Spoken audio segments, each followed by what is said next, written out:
समानुपातिकमा पनि ठूला नेताकै प्रवेश, स्थानीय तहको क्षमता विकास गर्न जरुरी रहेको प्रधानमन्त्री शेरबहादुर देउवाको भनाई, रवि लामिछाने नेतृत्वको पार्टी सरकारमा जान तयार तर एजेन्डामा सहमति हुनुपर्ने, के छन् राष्ट्रिय स्वतन्त्र पार्टीले अगाडि सारेको एजेन्डा, यो सम्बन्धी जानकारी आजको समाचारमा हेर्नुहोस्। बिहे बारी 20 वर्ष पारी, गाउँपालिकाद्वारा दुलैलाई 50,000 रुपियाँ हस्तान्तरण, नेपाल वायुसेवा निगमको जहाजले पुसदेखि भैरवाबाट अन्तर्राष्ट्रिय उडान गर्ने, चीन र अरब देशबीच भएको सम्झौता प्रति इरानको आपत्ति, विश्वकपको सेमिफाइनल समीकरण पुरा, मोरक्कोसँगको हारपछि रेफ्रीसँग ब्रुनो फर्नान्डेसको आक्रोश र अरब क्रान्तिको जननी ट्युनिसियामा राजनीतिक र आर्थिक सङ्कट, राष्ट्रपतिको राजीनामा माग्दै प्रदर्शन। यी र यस्तै समाचार सहित देश विदेशका 25 महत्त्वपूर्ण खबर अपडेट लिएर आएका छौँ। हाम्रो भिडियो सामग्री अन्तिमसम्म हेर्नुहोला।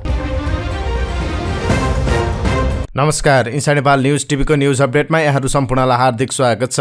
सदाका दिन जस्तै आज पनि हामी देश विदेशका ताजा अनि महत्त्वपूर्ण खबर अपडेट सहित तपाईँमाझ उपस्थित भएका छौँ। तपाईँले हाम्रो न्युज बुलेटिन कहाँबाट हेर्दै हुनुहुन्छ कृपया आफ्नो गाउँठाउँको नाम तलको कमेन्ट बक्समा लेखिदिनु होला। साथै तपाईँलाई प्रस्तुत गरेको सामग्री मन परेको छ भने कृपया हाम्रो भिडियो सामग्रीमा एउटा लाइक अवश्य गरिदिनु होला। आउनुहोस् आजको समाचार सुरुवात गरौँ कीर्तिपुरमा स्कुल बसको ठक्करबाट सशस्त्र प्रहरीको मृत्यु भएको सम्बन्धी प्रसङ्गबाट। कीर्तिपुरमा स्कुल बसको ठक्करबाट एकजना सशस्त्र प्रहरीको मृत्यु भएको छ। कीर्तिपुर नगरपालिका वडा नम्बर 6 स्थित सशस्त्र प्रहरी गढ अगाडिको मूल सडकमा बसले ठक्कर दिँदा 29 वर्षीय सुभाष चन्द्र रतेलाको ज्यान गएको छ।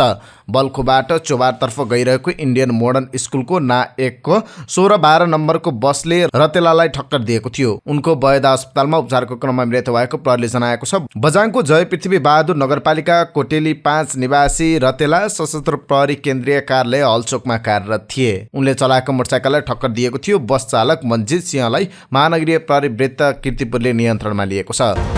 समानुपातिक निर्वाचन पद्धतितर्फबाट पनि पटक पटक सांसद भइसकेका पार्टीका वरिष्ठ नेताहरू नै प्रतिनिधि सभामा प्रवेश गर्ने भएका छन्। 4 मङ्सिरको चुनावमा समानुपातिक पद्धतितर्फ पाएको मतको आधारमा निर्वाचन आयोगले सांसद संख्या किटान गरी दलहरूसँग नामावली माग गरेको थियो। आयोगले मागे अनुसार शनिबार अपराह्न नामावली बुझाएका दलहरूले यसअघि संसदमा पटक पटक अवसर पाएका मन्त्री भइसकेका र पार्टीमा पदाधिकारी भइसकेकाहरू नै चयन भएका छन्। पहिलोपटक प्रतिनिधि सभामा पुगेको राष्ट्रिय स्वतन्त्र पार्टी बाहेक अन्य पार्टीबाट संसद चयन हुने धेरैजसो नेताहरू यसअघि अवसर पाइसकेका नै छन्।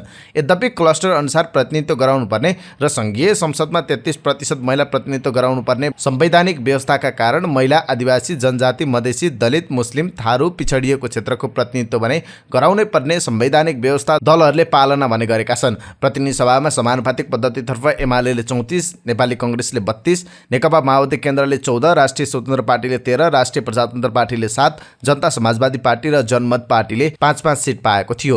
जसमा एमालेबाट खसारेमा पुरुषमा स्थायी कमिटी सदस्य तथा पूर्व मन्त्री रघुजी पन्त, नेपाल परिवार दलका अध्यक्ष पूर्व मन्त्री एकनाथ ढकाल चयन भएका छन्।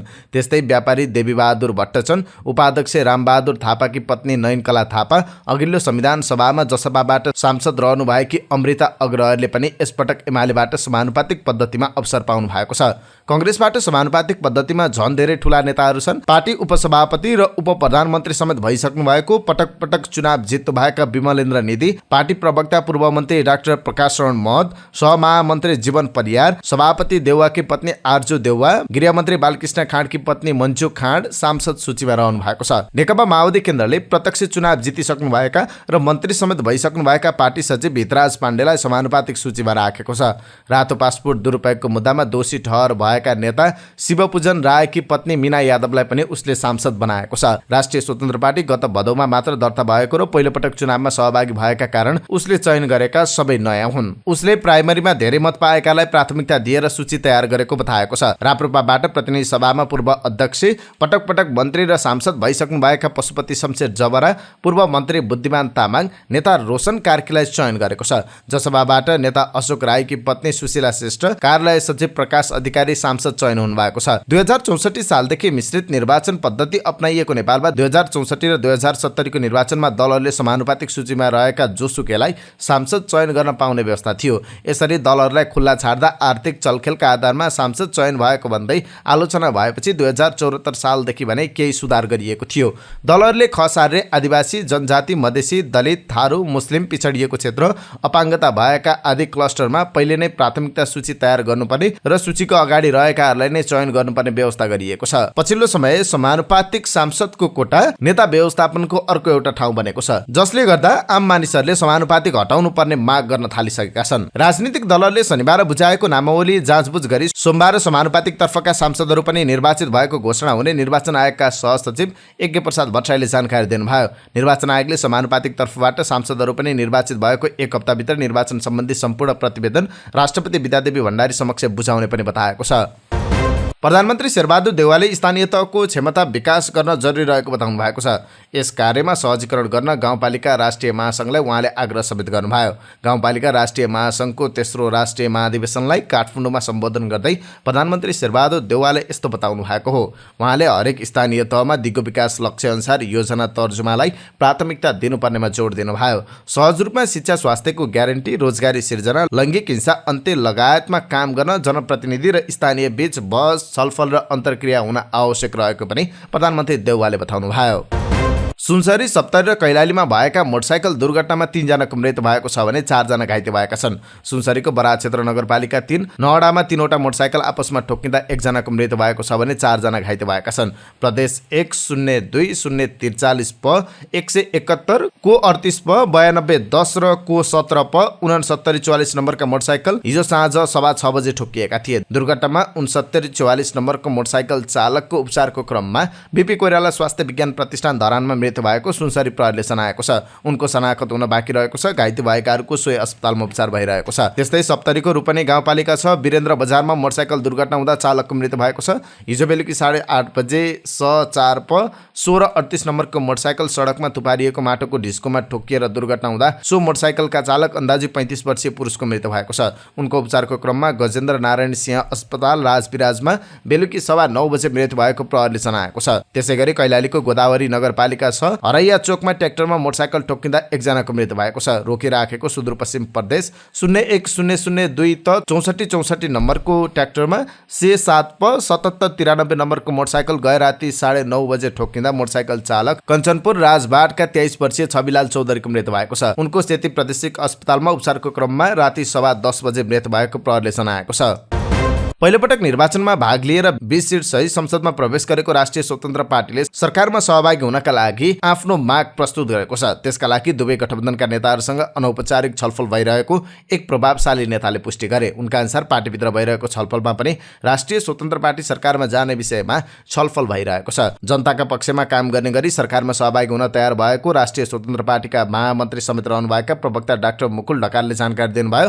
उहाँले विदेशमा बस्ने नेपालीलाई भोट हाल्ने अधिकार, भ्रष्टाचार नियन्त्रण र विश्वविद्यालय क्षेत्रको सुधार सहितका एजेन्डामा कुरा मिले सरकारमा सहभागी हुन तयार रहेको बताउनुभयो। हामी मन्त्रीमा होइन एजेन्डामा भागभण्डा हुने गरी कुरा मिल्यो भने सरकारमा सहभागी हुन्छौँ, प्रवक्ता ढकालले भन्नुभयो। उदाहरणका लागि 100 वटा कानुन बनाउँदा राष्ट्रिय स्वतन्त्र पार्टीको प्रस्तावमा 5 वटा कानुन आउनु पर्यो। मन्त्री परिषदले पारित गर्ने 100 एजेन्डा मध्ये 10 वटा एजेन्डा राष्ट्रिय स्वतन्त्र पार्टीको प्रस्ताव अनुरूप हुनु पर्यो। उहाँले त्यस्तो गर्ने सहमति भयो भने जनताको पक्षमा काम गर्ने गरी राष्ट्रिय स्वतन्त्र पार्टी सरकारमा सहभागी हुने तयारी गरेको बताउनुभयो। नयाँ सरकार गठनका क्रममा माओवादी एमाले होस् वा कांग्रेस माओवादी वा कांग्रेस एमाले र मधेस केन्द्रित जुनसुकै दल बीच पनि सरकार गठन अघि हुने सहमति सम्झौतामा जनताकै लागि काम गर्ने गरी सम्झौता गर्ने र त्यसलाई सार्वजनिक गरेर सरकारमा सहकार्यको औचित्य पुष्टि गर्ने राष्ट्रिय स्वतन्त्र पार्टीको धारणा छ। प्रवक्ता ढकालले अब उधारो सम्झौता गरेर जनतालाई ढाँट्ने काम बन्द हुनुपर्ने भन्दै दलहरूका घोषणापत्रका राम्रा पक्ष कार्यान्वयनका लागि नियम र संरचना पनि अगाडि बढाउने गरी मात्र सरकारमा सहभागी हुने बताउनुभयो।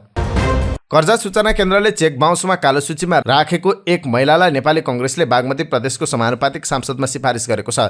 चितवन भरतपुर महानगरपालिका 10 की बिनु रायमाझी पौडेललाई कांग्रेसले प्रदेशसभा समानुपातिकमा बन्द सूचीमा राखेको थियो। समानुपातिक सांसद चयन गरेर पठाउने अन्तिम दिन शनिबार कांग्रेसले उनको नाम पठाएको हो। बिनु साझेदार रहेको बीएमआर कन्स्ट्रक्सन एन्ड सप्लायर्सले स्थानीय रतन ठाकुरलाई 61 लाख रुपियाँको चेक दिएको थियो, तर खातामा त्यति रकम नहुँदा रतनले उनलाई कालो सूचीमा राख्न 2078 फागुन फागुन 27 गते एनसीसी ब्याङ्कमा माग गरेका थिए। उक्त कम्पनीको खातामा पर्याप्त रकम नभएपछि कर्जा सूचना केन्द्रले 2078 फागुन 30 गते कालो सूचीमा राखेको थियो। बिनुसहित उक्त कन्स्ट्रक्सनका भरत श्रेष्ठलाई समेत कर्जा सूचना केन्द्रले कालो सूचीमा राखेको छ।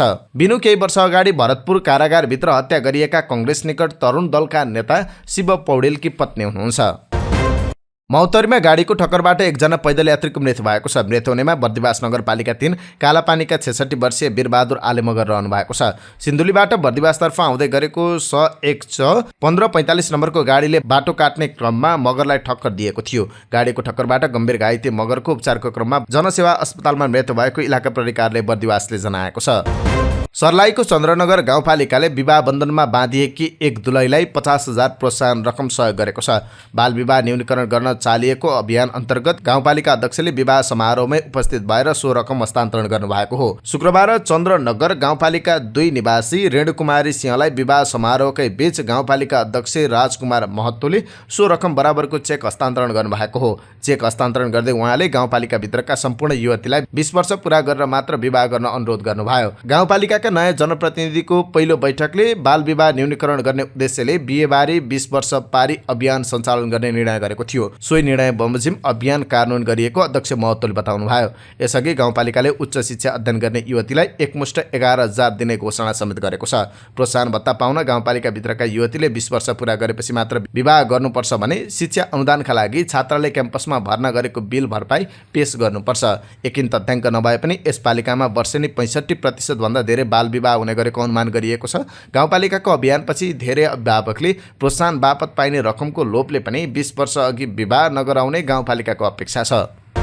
नेकपा एकीकृत समाजवादीका अध्यक्ष माधव कुमार नेपालले एकले अर्कालाई दोष दिएर मुलुक बन्न नसक्ने बताउनु भएको छ। आइतबार गाउँपालिका राष्ट्रिय महासङ्घ नेपालको महाधिवेशनलाई सम्बोधन गर्दै तिनै तहका सरकारले आत्मसमीक्षा गर्नुपर्ने बताउनु भयो। उहाँले भन्नुभयो 3 तहका सरकार मिलेर अगाडि बढे सङ्घीय लोकतान्त्रिक गणतन्त्रलाई कसैले पनि समाप्त पार्न सक्दैन। त्यसैले सरकारले आफूलाई समीक्षा गरेर अगाडि बढ्नुपर्छ। एकले अर्कालाई दोष दिएर मुलुक बन्दैन। संविधानले प्रदान गरेको अधिकार जनताले उपयोग गर्न पाउने वातावरण बनाउने जिम्मेवारी सरकारको भएको उहाँको भनाइ थियो। एक साता अघि मात्रै 3 वर्षीय छोरीको जन्मदिनको शुभेच्छा सुनाउँदै यसै महिनाभित्र घर आउँछु भनेर कतारको दोहाबाट खुसीको समाचार सुनाइरहेका कैलालीको शङ्खरापुरका 37 वर्षीय गङ्गाधर नेपाल शुक्रबार बिहान चिसो बाकसमा काठमाडौँ आइपुगे। गत आइतबार राति सुतिरहेकै बेलामा मृत्यु भएछ। के कसरी किन भन्ने जिज्ञासा राख्न नपाउँदै आज सब आइपुग्यो। शुक्रबार बिहान त्रिभुवन विमानस्थलमा भेटिएकी मृतक गङ्गाधरका आफन्त तुलसी अधिकारीले भने उता घरबाट सब बुझ्न परिवारका सदस्य आउन सक्ने अवस्थै रहेन, अब बुझेर आजै गाउँ पठाउँदैछु। 4 वर्ष अघि कतार पुगेका गङ्गाधरका यता गाउँमा श्रीमती 8 र 3 वर्षकी छोरी वृद्ध बुबा आमा छन्। एउटा भाइ पनि भारततिर रोजगारीमा गएको थियो। दाजुको संस्कारमा अहिले गाउँ आएको छ। सङ्कट कतिसम्म भने गाउँ र घर परिवारबाट काठमाडौँ कोही नआएपछि सब लिएर वैदेशिक रोजगार बोर्डले खटाएको सब वाहनका चालक सबिन श्रेष्ठ एक्लै शनिबार बिहान शङ्करपुर पुगेका छन्। हामीले आफन्त बितेपछि अहिले पाएको राहत क्षतिपूर्ति वा सहयोग भनेकै यही निःशुल्क सब वाहन हो। मृतकका अर्का निकटस्थ अमृत गुरागाईले भन्नुभयो यो सबसँग कतारको पब्लिक हेल्थ डिपार्टमेन्ट र दोहाको नेपाली दूतावासको कागजात मात्रै भेटियो। उहाँका अनुसार उक्त कागजातमा acute heart failure due to natural causes अर्थात् हृदयघात भनिएको छ। काठमाडौँ सामाखुसी बस्ने नुवाकोटको लेखु 6 कि 35 वर्षीय सुनिता नेपाली कतार देशको नाम लिन साथै जसँग उनसिन। कामको राम्रै अवसर र पैसाको हिसाब गरेर 2070 मङ्सिर 28 मा सुनिताका श्रीमान राजु नेपाली कतार उडेका थिए। कतार एयरवेज र पेसिफिक ह्युमन रिसोर्सेस प्रणालीले गराएको सम्झौता पत्रमा मासिक 1000 रियल अर्थात् झन्डै 30,000 रुपियाँ तलब र खाने बस्ने ओभरटाइम सुविधासहित राजु उडेका थिए। उता पुगेर दोहाको नयाँ विमानस्थलमा काम थालेको र दैनिकी राम्रै रहेको खबर आइरहेको थियो। एकपटक रेमिटबाट पैसा पनि आयो 37,378 रुपियाँ। त्यसपछि त एकैचोटि उहाँको सब आयो। उताबाट गएको 3 महिनामै माघ 21 मा सब काठमाडौँ आइपुग्यो। आफ्ना दाजु सुरेन्द्र दासको आड भरोसामा सँगै सिलाइ बुलाइको काम गर्दै जीवन निर्वाह गरिरहेकी सुनिताले सुनाइन्, मेरो श्रीमानलाई रोगका नाममा ग्यास्ट्रिक समेत थिएन। उनी कसरी हृदयघात भएर मरेका हुन् भनेर कसैसँग प्रश्न समेत गर्न पाइन। अहिलेसम्म मलाई खड्केको कुरा यही नै हो। अरू भन्दा पनि अहिले कतारमा विश्वकप फुटबल चलिरहेको बेला र आफूसहित श्रीमान राजु नेपाली पनि फुटबलको ठुलो फ्यान रहेकाले कतार सम्झना साथै सुनितालाई असह्य हुने गरेको छ। दोहाको नयाँ विमानस्थल बनेको पनि त्यसैका लागि हो। श्रीमानले बजारमा सुनेको हल्लाका भरमा सुनितालाई फोनमा भन्ने गरेका रहेछन्। कतारमा दिवंगत तिनै श्रीमानको सम्झनामा सुनिताले यसपटक विश्वकप फुटबल हेर्न घरमा कसैलाई दिएकी छैनन्। दाजु भाउजू कसैले पनि हेरेनन्। वैदेशिक रोजगार बोर्डको तथ्याङ्कमा गत वर्ष कतारमा 301 नेपाली कामदारको मृत्यु भएको थियो भने चालु आर्थिक वर्षको यो 6 महिनामा 78 जनाको मृत्यु भइसकेको छ, जसमध्ये 138 जनाको भने कार्डियाक एरेस्ट, हार्ट अट्याक वा नेचुरल कजेज अर्थात् हृदयघातका कारण मृत्यु भएको छ। यो भनेको विगतदेखि हुँदै आएको मृत्युको अनुपातमा 45% हो। सुत्दै मृत्यु अनुपात खाडीका अरू मुलुकमा वर्षौंदेखि रहेको छ। यो 45%ले दुई देशीय श्रम सम्झौता वा अरू प्रबन्धमा पनि कुनै प्रकारको क्षतिपूर्ति, राहत र सहयोग पनि गरेको छैन। कतारमा मृत्यु हुनेहरूको न पोस्टमार्टम हुन्छ न क्षतिपूर्ति। गत वर्ष 301 नेपाली कामदारको मृत्यु भएकोमा 45% भन्दा बढी स्वाभाविक हृदयघात सूचीमा रहेको बताइएको थियो। हनी ट्र्यापको आरोपमा दाङमा 2 महिला र 1 पुरुष पक्राउ परेका छन्। बार्गेनिङ गरी रकम माग गरेको आरोपमा गढवा नगरपालिका 6 घर भई हाल तुलसीपुर उपमहानगरपालिका 6 दशरथ टोलमा बस्ने 35 वर्षीय अनुष्का सिंह भन्ने कृष्ण गतराज पक्राउ परेका छन्। त्यस्तै तुलसीपुर 18 ग्वारखोलाकी 38 वर्षीय कृष्ण कुमारी बस्नेत र घोराई उपमहानगरपालिका 10 नारायणपुरका 26 वर्षीय जनक भरिने रुद्रबहादुर केसीलाई पक्राउ गरिएको प्रहरीले जानकारी दिएको छ। उनीहरूले 1 पुरुषलाई बार्गेनिङ गरी ठूलो रकम लिन खोजिरहेको अवस्थामा मङ्सिर 16 गते पक्राउ गरी थप अनुसन्धान गरिरहेको जिल्ला प्रहरी प्रवक्ता डीएसपी राजकुमार गौतमले बताउनुभयो। प्रहरीले उनीहरूलाई आइतबार सार्वजनिक गरेको हो। नेपाल वायुसेवा निगमले भैरवा स्थित गौतम बुद्ध अन्तर्राष्ट्रिय विमानस्थलबाट अन्तर्राष्ट्रिय उडानका लागि गृह कार्य सुरु गरेको छ। निगमले भैरवा विमानस्थलबाट मलेसिया र कतार उडान तथा अन्य मुलुकमा ओभरफ्लाइको तयारी सुरु गरेको हो। निगम प्रवक्ता अर्चना खड्काले मलेसिया र कतार उडानका साथै भारत, बर्मा, बङ्गलादेश, ब्याङ्कक लगायतका ओभरफ्लाइङमा अनुमति लिने प्रक्रिया सुरु गरेको जानकारी दिनुभयो। उहाँका अनुसार दुवै मुलुकमा निगमले सुरुमा काठमाडौँबाट उडान गर्नेछ भने फर्कँदा भैरवा हुँदै काठमाडौँ अवतरण गर्नेछ। नेपाल वायुसेवा निगमका अध्यक्ष युवराज अधिकारीले सुरुमा मलेसिया साताको एउटा र कतारमा साताको 2वटा उडान गर्ने योजना बनाएको बताउनुभयो। आगामी दिनमा माग भए उडान संख्या बढाउन सकिने उहाँको भनाइ छ। गायनमा आधारित Nepali television reality so the voice of नेपालको प्रतिस्पर्धा अन्तिम 8मा प्रवेश गरेको छ। पछिल्लो सप्ताहन्तमा थप 2 जना प्रतियोगी बाहिरिएका छन्, जसमा सिक्किमका रिवास गुरुङ र आशिष रायमाझी छन्। टिम राजुका गुरुङ र टिम प्रमोदका रायमाझी सोमा रुचाइएका प्रतिभा हुन्। कम मत प्राप्त गरेपछि यी दुवैजना अन्तिम 8मा प्रवेश गर्न सकेनन्।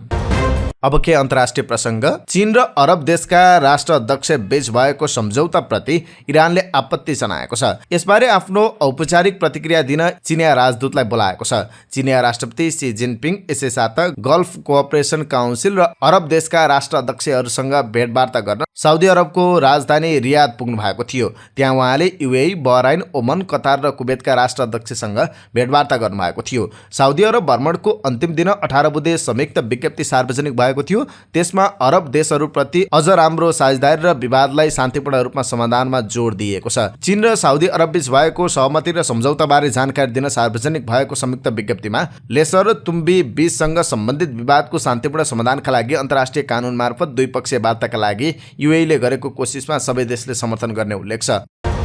तनहुँमा बजारमा अदुवाको माग घटेपछि किसान कम मूल्यमा बिक्री गर्न बाध्य भएका छन्। बारीमै अदुवा कुहिन थालेपछि कम मूल्यमा नै बिक्री गर्न बाध्य भएको तनहुँको भिमान नगरपालिका 4 राजी डाँडाका अदुवा कृषक तुलबहादुर राणा बताउनुहुन्छ। अदुवा निकाल्ने समय भएको छ, अदुवाको माग खासै आएको छैन, कुहिनुभन्दा कम मूल्यमा बिक्री गर्न थालेका छौँ उहाँले भन्नुभयो। गत वर्ष अदुवाको माग नभएपछि बिक्री गरिएको थिएन, यस वर्ष पनि माग नआएको उहाँ बताउनुहुन्छ। बारीमै कुहिनुभन्दा कम मूल्यमै बेच्न थालेका छौँ। विगत 2 वर्षदेखि धार्नीको 200 देखि 250 मा बिक्री गर्दै आएका थियौं। यसपटक बढ्नुपर्ने बेलामा झन घटेर बेच्न बाध्य भयौं। यस वर्ष धार्नीको 100 मा बेच्दैछौँ उहाँले भन्नुभयो। लगानी नै नउठ्ने भयो यसपटक। काठमाडौँ उपत्यकासहित देशभर चिसो बढेको छ। दिउँसो घाम लागे पनि बिहान र बेलुकाको समयमा अत्याधिक चिसो महसुस हुने गरेको छ। जल तथा मौसम विज्ञान विभागको मौसम पूर्वानुमान महाशाखाका अनुसार तापक्रम घट्दै जाने भएकाले चिसो थप बढ्नेछ। महाशाखाका अनुसार देशका मध्य, मध्यपश्चिम र पूर्वी तराई मधेसका जिल्लाहरूमा हुस्सु र कुहिरो लाग्न थालेको छ। कञ्चनपुर, कैलाली, बर्दिया, बाँके, दाङ, कपिलवस्तु, रूपन्देही, नवलपरासी पश्चिम, नवलपरासी पूर्व, चितवन, पर्सा, बारा, रौतहट, सर्लाही, महोत्तरी, धनुषा, सिराहा, सप्तरी, मोरङ, सुनसरी र झापामा बिहान पक्क हुस्सु र कुहिरो लागेको छ। अलि समय लाग्ने हुस्सु र कुहिरो मध्याह्नसम्ममा भने क्रमिक रूपमा हट्दै जाने महाशाखाले जनाएको छ। हुस्सु कुहिरोसँगै चिसो पनि बढ्दै जाने भएकाले चिसोबाट जोगिन आवश्यक सतर्कता अपनाउन महाशाखाले आग्रह गरेको छ। गत 24 घण्टामा काठमाडौँको न्यूनतम तापक्रम 6 डिग्री सेल्सियसमा झरेको छ।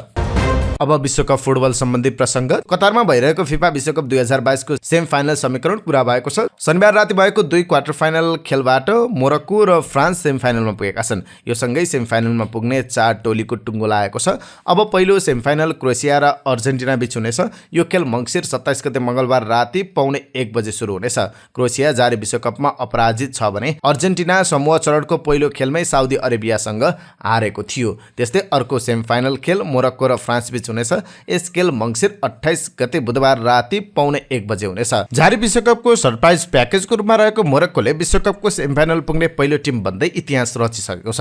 बेल्जियम र क्रोएसिया जस्तो टिम रहेको समूहमा विजेता बनेको मोरक्कोले नकआउट चरणमा स्पेन र पोर्चुगललाई हराएको थियो। पहिलो पटक सेमी फाइनल पुगेको मोरक्कोले अब साबिक विजेता फ्रान्सको सामना गर्नेछ।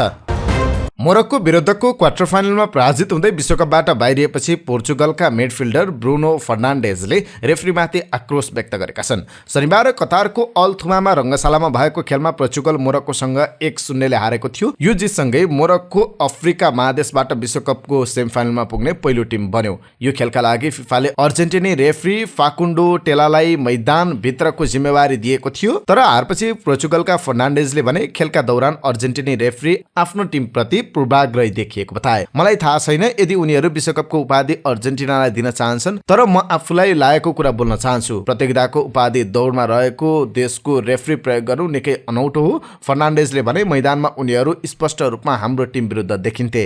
पहिलो हाफमा मोरक्कोका खेलाडीले ममाथि बक्सभित्र गरेको फल स्पष्ट थियो। त्यसमा पोर्चुगलले पेनाल्टी पाउनेमा कुनै शंका थिएन। फुटबल क्यारियरमा म अहिलेसम्म गोलकिपरसँग एक्लै हुँदा बल प्रहार नगरी लडेको छैन र त्यसबेला मैले प्रहारको अवसर पाउँथे भने त्यो गोल हुन्थ्यो। हामीले सेमिफाइनल खेल्ने दृढ बाचा गरेका थियौँ र खेलमा हामी कमजोर थिएनौँ, तर अफसोस फुटबलमा हुने यस्तो घटनाले हामीलाई पछि पार्यो।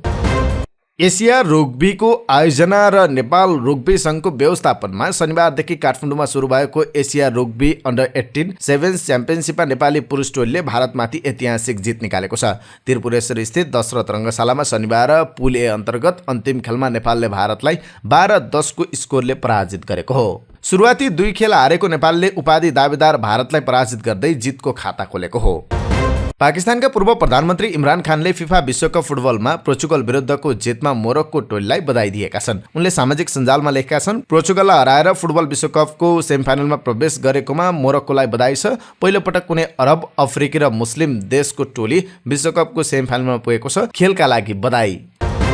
ट्युनिसियाको राजधानी ट्युनिसमा राष्ट्रपति काइस सइदको राजीनामा माग्दै प्रदर्शन भएको छ। खाद्य र आर्थिक सङ्कटमा गुजिरहेको बेला हुन लागेको चुनाव अगाडि राष्ट्रपति सइदले संविधानमा गरेको संशोधनले संसदलाई कमजोर बनाउने भन्दै विरोध प्रदर्शन भएको हो। ट्युनिसियामा एक साता पछाडि आम निर्वाचन हुँदैछ। विरोधको कारण हो राष्ट्रपतिले गरेको संविधान संशोधन फेरि चुनाव गराउनु पर्ने निर्णयको विपक्षमा धेरै देखिएका छन्। विरोध गर्नेहरूका अनुसार राष्ट्रपति सइदले आफैलाई बलियो बनाउने उद्देश्यले संविधान संशोधन गरेको आरोप लगाएका छन्। त्यहाँका तानाशाह भनेर चिनिएका बिन अलीलाई सशक्त आन्दोलन मार्फत हटाएपछि सइद 2019 मा राष्ट्रपति चुनिएका थिए। राष्ट्रपति सइदले सन् 2021 मा संसद भङ्ग गर्दै प्रधानमन्त्रीलाई बर्खास्त गरेका थिए। त्यति बेलादेखि नै उनले सरकार चलाइरहेका छन्। यसै वर्ष उनले थुप्रै कानुनी व्यवस्था संशोधन गरेर राष्ट्रपति पदमा शक्ति केन्द्रित गरेका छन्। ट्युनिसियामा 1 वर्षदेखि लगातार महँगी बढिरहेको छ। यसै महिना महँगीको दर बढेर करिब 10% पुगेको छ। बढ्दो महँगी विरुद्ध मानिसहरू सडकमा उत्रिएर प्रदर्शन गर्दै आएका छन्। कतिपयले कामको पारिश्रमिक नपाएको विरोधमा हडतालमा उत्रिएका छन्। खास गरी बेकरी उद्योगमा काम गर्नेहरूले पारिश्रमिक पाएका छैनन्। पहिले सरकारले बेकरी उद्योग सञ्चालकलाई अनुदान दिएको थियो, तर 1 वर्षदेखि यो अनुदान बन्द छ। ट्युनिसियामा विरोध प्रदर्शन हुनुको अर्को प्रमुख कारण खाद्यान्न आपूर्तिको कमी पनि हो। ट्युनिसियाको राजनीतिक र आर्थिक अवस्था सङ्कटमा रहेको बीबीसीले जनाएको छ। 1 दशक अगाडि अरबको क्रान्तिको सुरुवात ट्युनिसियाबाट भएको थियो। त्यसको कारण सरकारप्रतिको असन्तुष्टि, सरकारको तानाशाही शैली, भ्रष्टाचार, मानवाधिकार उल्लङ्घन लगायत थिए। अहिले ट्युनिसियामै फेरि तानाशाही शैली र सरकारप्रतिको असन्तोषकै कारण प्रदर्शन बढ्दो छ। यिनै समाचारसहित हामी समाचारको अन्त्यमा आइपुगेका छौँ। प्रस्तुत गरेको समाचार सामग्रीमा तपाईँको केही टिका टिप्पणी भए तलको कमेन्ट बक्समा लेखिदिनु होला। दैनिक रूपमा सत्य अनि तथ्य खबर अपडेटका लागि हाम्रो यस युट्युब च्यानललाई सब्स्क्राइब गर्न नबिर्सिनु होला। हाम्रो बिहानी न्युज बुलेटिन हरेक दिन बिहान 5:30 बजे हाम्रो यस युट्युब च्यानलमा हेर्न सक्नुहुन्छ। जहाँ जाँदै तपाईँलाई हामीले प्रस्तुत गरेको सामग्री मन परेको छ भने कृपया हाम्रो भिडियो सामग्रीमा एउटा लाइक अवश्य गरिदिनु होला। तपाईँको बाँकी पल सुखद रहोस्।